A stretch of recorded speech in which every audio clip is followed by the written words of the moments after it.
Pag top 3 natin na XRM 125 na dual sports. So top 2, Honda Bet 110 nila. Sa top 1 natin na Honda Navi. So narito yung top 5 na pinakamurang motor ni Honda ngayong July 2026 mga idol, no. So alamin natin kung ano yung mga motor na napakamura ngayong 2026 dito sa Honda Kalilangan Bukidnon branch. Meron tayong top 5 na motor na pinakamura. So titingnan natin kung ano ang mga motor na yun.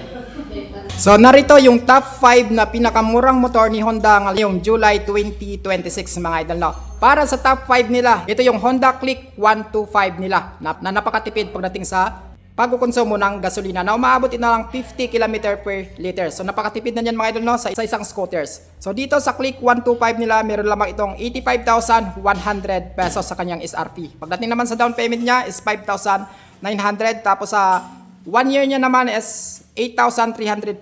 Sa 18 months niya is 6,090. Sa 2 years na 5,030 at 3 years na 3,950. Para naman sa top 2 nila na napakamurang motor ngayong July 2026, narito yung Honda Supremo. So meron lamang itong 81,300 pesos sa kanyang SRP. Pagdating naman sa kanyang down payment is 8,900. Tapos yung 1 year nito is 7,800. Sa 18 months na 5,695.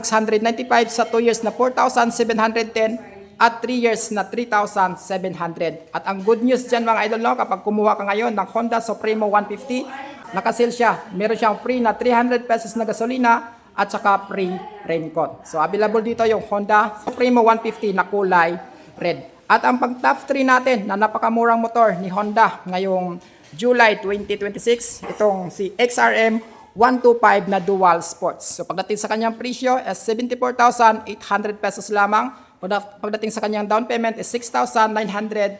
Yung 1 year nito is 7,315. 18 months na 5,345. 2 years na 4,420. At 3 years na 3,475. At pagdating naman sa kanilang top 2 na napakamurang motor ni Honda ngayong July 2026, itong si Honda Bet 110 nila. So meron siyang price na 73,500 pesos sa variant na premium. So meron siyang down payment na 5,900. Pagdating naman sa kanyang 1 year is 7,240. 18 months na 5,290. 24 months na 4,375.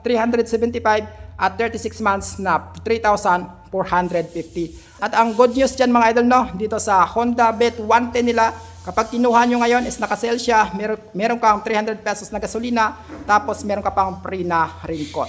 At pagdating naman sa top 1 natin na pinakamurang motor ni Honda ngayong July 2026, itong si Honda Navi na meron lamang presyo na 61,100 pesos. Pagdating sa kanyang down payment, 4,900, tapos yung 1 year nito is 6,000. Yung monthly installment mo sa 18 months na 4,395, sa 2 years na 3,640 at 3 years na 2,875. At ang maganda dyan, kapag kumuha kayo ngayon ng Honda Navi, is nakasale siya, meron kang free na 300 pesos na gasolina at saka free raincoat. So yan yung top 5 na pinakamurang motor ni Honda ngayong July 2026. At kung nagustuhan mo yung isa dito sa nabanggit natin, pwede kang bumisita dito sa Honda Kalilangan Bukidnon branch. Harapan lamang ito ng market. Hanggang dito na lang tayo.